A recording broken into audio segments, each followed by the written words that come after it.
par le portier André Onana lorsqu'il a, parlant du président de l'AFECAFOOT, dit celui-là.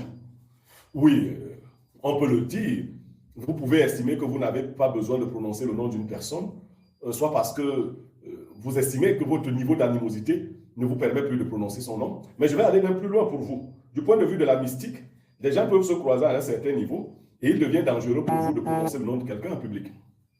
Les mystiques le savent. Donc, le désigner par l'expression celui-là, bon, je n'accuse pas André de l'avoir fait. Vraiment, il est libre de l'appeler celui-là. S'il était à côté de lui, il allait dire celui-ci. Je crois que c'est des expressions françaises. Et puis, il n'est pas... il est de notoriété publique que l'atmosphère entre les deux est morose. D'ailleurs, les faits que nous allons évoquer en parlant de l'AFECAFOOT ne vont que confirmer ce qui aurait poussé André Onana à appeler Samuel Eto'o celui-là. Alors, il y a eu une élection à l'AFECAFOOT et comme je l'avais prédit sur le panel de Canal 2 international, le président s'est fait réélire étant l'unique candidat. Soit. Et il a fait un discours qui annonçait les couleurs. Il a dit qu'aucun joueur ne serait plus jamais au-dessus du Cameroun. Aucun entraîneur ne serait plus jamais au-dessus du Cameroun. J'aime alors rappeler à qui veut l'entendre. Je suis logicien de formation. Ça veut dire que je scrute le discours pour voir ses incohérences internes. Lorsque le président de l'AFECAFOOT dit « Aucun entraîneur ne sera plus jamais au-dessus du Cameroun », du point de vue logique, ça veut dire que l'équipe nationale du Cameroun est la propriété des Camerounais, incarnée par l'État du Cameroun, et non par une instance quelconque. Parce que les Camerounais, dans leur globalité, ne peuvent se reconnaître que dans l'État, et non pas dans une association. Parce que si l'AFECAFOOT représentait les Camerounais, tous les Camerounais iraient voter le président de l'AFECAFOOT. L'AFECAFOOT est une instance qui est une association, et elle ne défend que les droits des membres de cette association. La preuve, c'est eux qui ont voté. Mais l'équipe nationale est au-dessus de l'AFECAFOOT. Et donc, c'est l'équipe de l'État du Cameroun, l'équipe de tous les Camerounais. Et pour prendre donc une décision, il faut prendre l'aval des Camerounais. Sur la non-convocation des joueurs cadres, je voudrais poser une question à ceux qui maîtrisent le football. Est-ce qu'il aurait été imaginable à l'époque de M. Samuel Eto'o, Jérémy Nditap, Rigobert Song, Idriss Carlos Kameni, on les appelait le 1984. 1.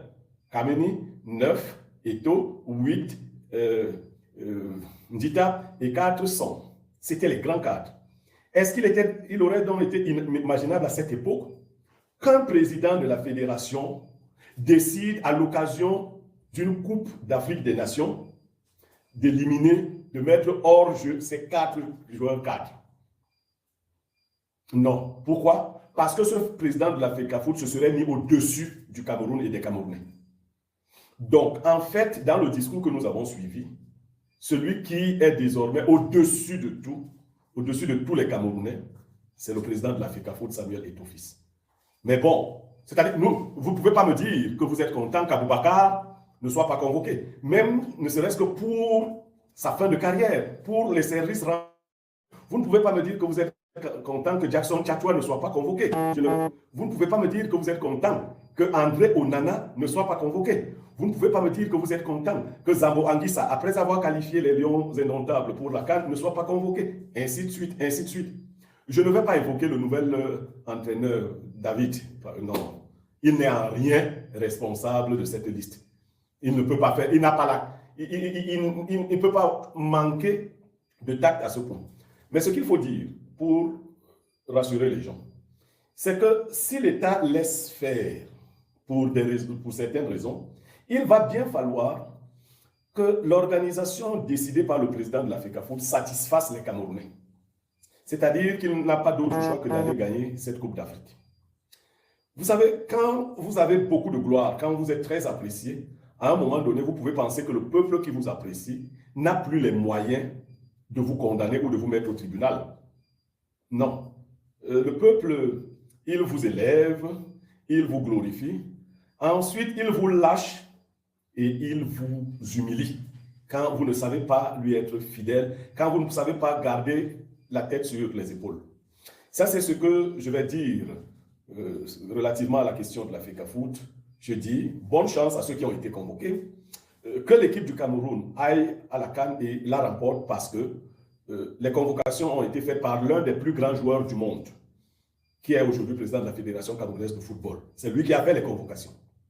Dans l'esprit, bien évidemment, de se venger de toute personne qui lui a manqué de respect par le passé. Donc, André Onana, vous avez quelqu'un comme Hongla, Martin Hongla, qui avait dit un jour qu'il pleut sur tous les toits. On sait, et puis on ne lui a pas pardonné ça, ainsi de suite. Mais on ne va pas excuser. On a enlevé Marc Brice. C'est vrai que personnellement, les derniers résultats de Marc Brice ne me convainquaient pas. Même si je lui trouvais l'excuse qu'on l'a empêché de travailler comme il aurait voulu le faire. Mais je pense, tout honnêtement, que Marc Brice, pris en lui-même, n'a pas montré les capacités nécessaires pour bien gérer l'équipe du Cameroun.